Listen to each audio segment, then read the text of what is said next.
Hey, hello everyone and welcome to the new video by the 360 Mafia. Welcome to my channel. And today we're gonna have a interesting new format. It's gonna be a double header video. We'll take a look at two complete battles. Both of them will be in a tier 9 Soviet heavy, the ST1 or the STI as some people call it.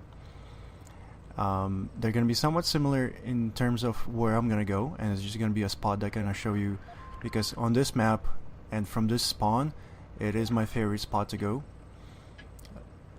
because it kind of gives me control of the whole map and vision of control of the whole map while keeping me relatively safe. Depending on the tank, you're more or less safe in that spot. And the reason I do a lot of ST1 games right now is because the environment and the meta of the game is such that there's a lot of new players and a lot of noobs, as they say, and I find that I feel more comfortable and I feel safer driving the ST1. So it is currently my favorite tier 9 heavy, even though statistically the M103 is still my most successful tier 9 heavy. But I haven't tried Conqueror yet. I haven't tried a few other tanks like the VK line, but I am trying to get to those eventually.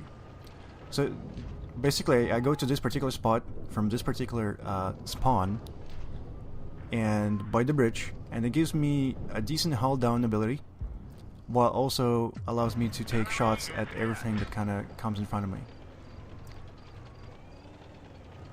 And so the gameplay is very simple: fire off, reload, fire off again, bait some shots, because I am a heavy, so my task while being a heavy at a top tier is to bait shots into bounce shots, because I am the best equipped tank to really bait enemy shots and bounce them as well. So apart from doing damage, your task as a heavy, I believe, is also to keep your enemy focused on you and keep your team alive by being the focus of the enemy team.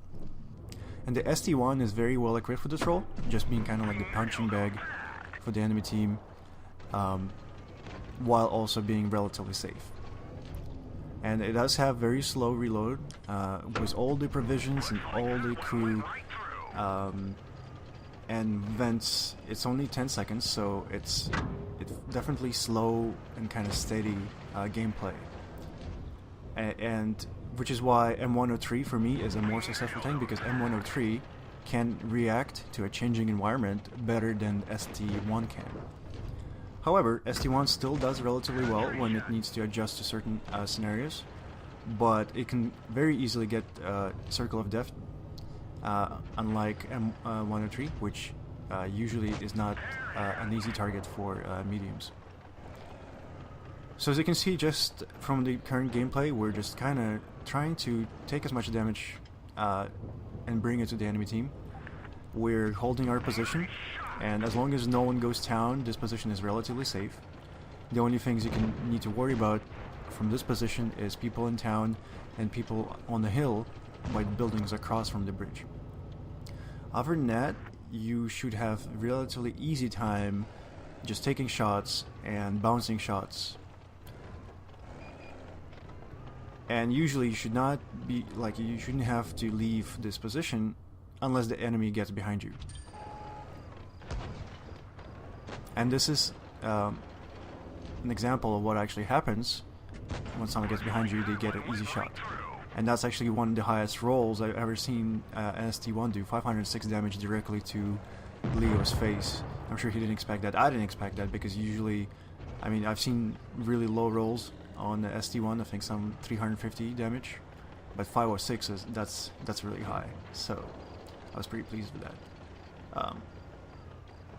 So my role in this game was kind of being an anchor for the team, keeping my team alive. So I did bounce a few shots, I took a few shots, but that's okay. So as the game nears the end, we do have slightly more health and we have more armor.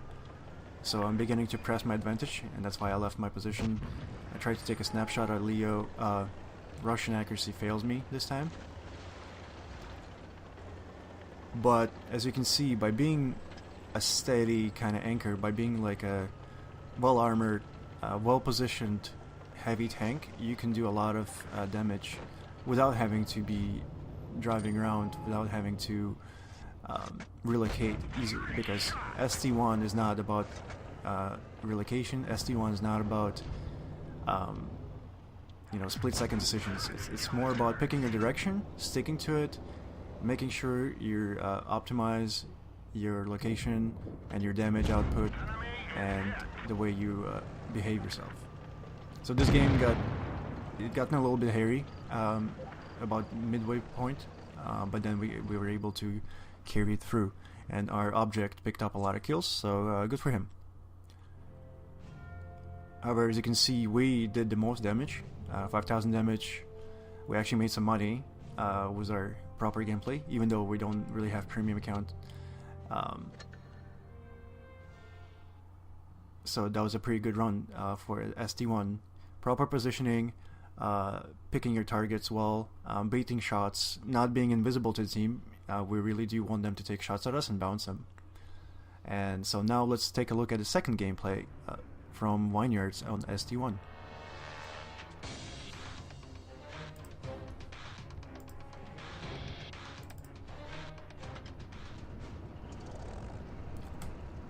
So in this particular scenario, we are slightly in the middle of the list. We have a majority of tier 9 tanks, but we also have a few 8s.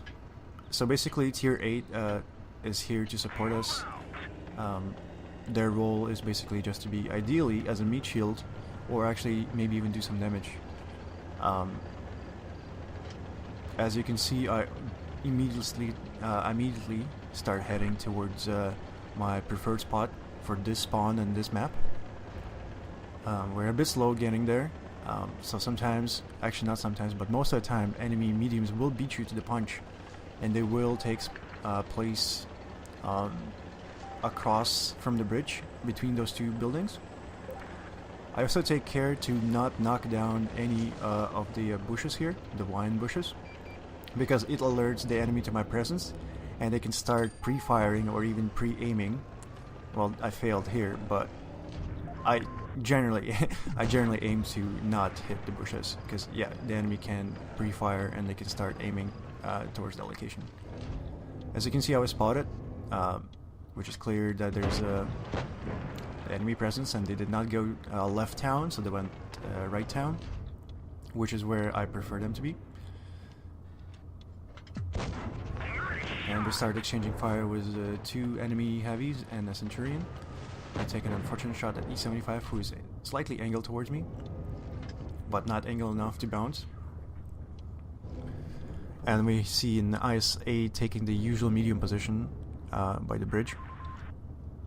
So this is basically the ideal scenario for ST1 on this map and in this spawn. All the enemies are in front of us, there's no one in town, there's no one behind us.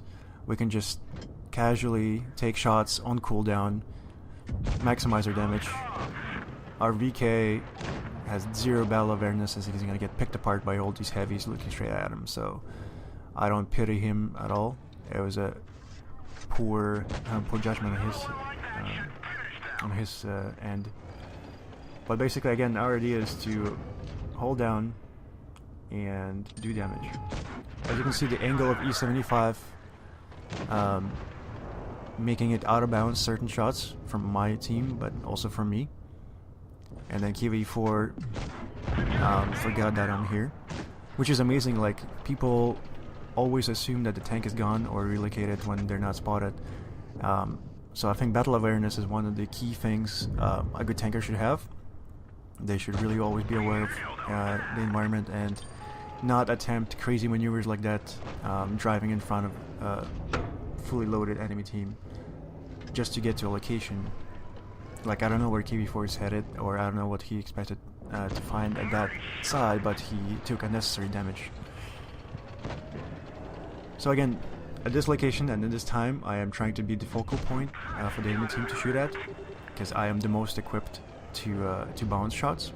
And then we have this IS-8 advancing to his peril, and I unfortunately hit the spaced armor, even though I wasn't aiming for it. So we're gonna have to take him down. and the game is getting basically on equal focal point. I made a mistake and I paid for it, so I took a shot in the butt from either Centurion or Conk.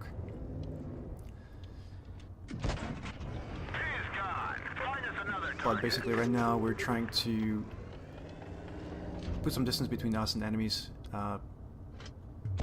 since it's clear that we are going to be the ones that will decide the flow of the battle.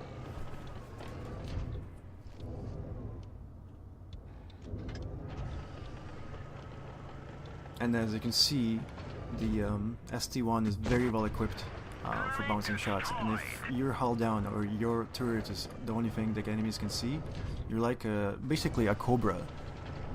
The enemies really can't do anything to your turret. Very few tier 9 tanks can do anything to you. Tier 8 basically is almost impenetrable, the turret. So now the game is basically coming to a close. We're taking shots of opportunity at all times. T-26 is unfortunately engaged with the Conqueror, and I don't know how he lost all of his health, even though the T-26 was at full health. And here's a little bit of a skill shot coming up. He disappeared, but it just fired and got him.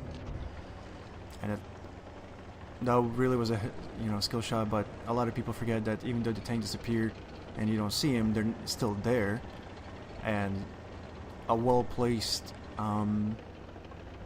follow-up shot can actually take down enemies or do damage, even though they're invisible, but the tank is still physically there.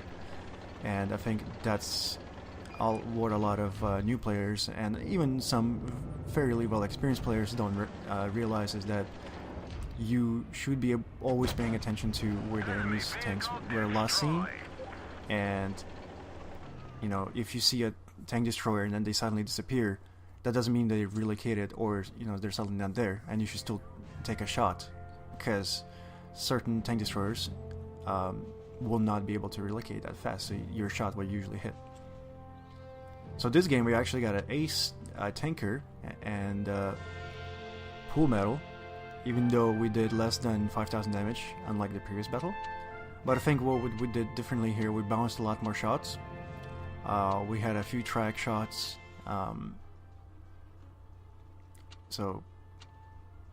But maybe actually the bar was lower as well.